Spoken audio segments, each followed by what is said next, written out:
سلام مادر.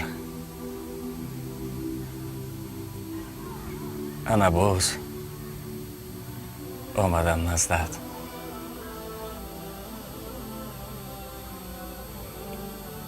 امروز دادرچه‌ام را نآوردم. خوب بود بیدارش نکردم. بسیار گریه کرد. روزی دراز شما را میکافت. من گفتم مادر بازار رفتم.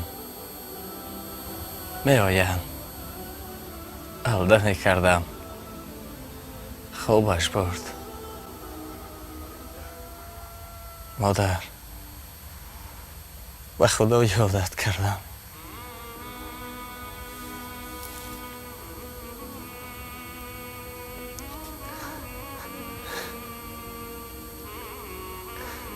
دیروز زن همسایه آمد به مانند کارته شما داشت. بعد رفتنش همه گریان شدیم.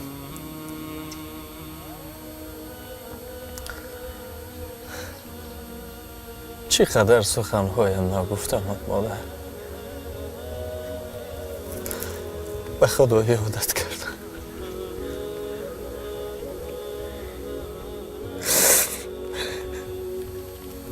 بعد رفتنت کسی به خانه نیاید. کسی سراغت نمیکنه.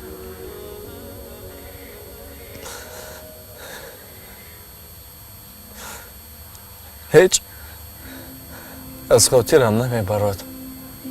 جهل میکردم. غضب میکردم. باز برویم تبسم میکردی. آخران بار در رو برویت گفته بودم. حالا هم تو مرا بخشیده ای. لیکن من خودم را نمیبخشم. من خودم را نبخشیدم.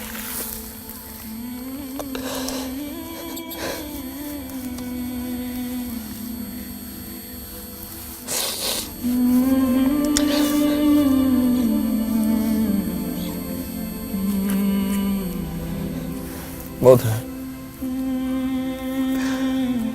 هر بگو دادرم کرته شما را بوی کشیده خواب میکنه. حالا هم به امید است که شما میآیید.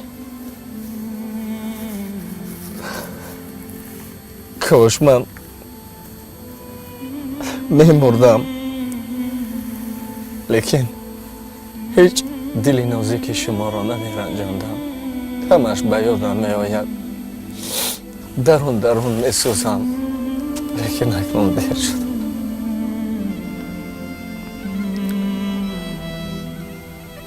دوستان راستی من مادر دارم. اما سبب این است که شما دیر نکنید. شما کوشش کنید حالا که مادر در نزدتان است قدرش کنید. وقتی میپرسیدیم نفرانی بودند که مادر نداشتند اگر مادرت رو یک لحظه نزدت پیدا کنیم چیکار میکنی؟ میگفت تمام هستی با گریم را میدادم تا یک لحظه مادر نزدم باشد و مرا آغوش گیرد. یک لحظه. نفر پهلو بود. مادر داشت. در حیرت بود. میگفت تو حالا این نعمت را داری اما بسیاری ما پروا نداریم. قدر نعمت وعده نعمت احتیاطشان کنید. ای خدا ای خدا ما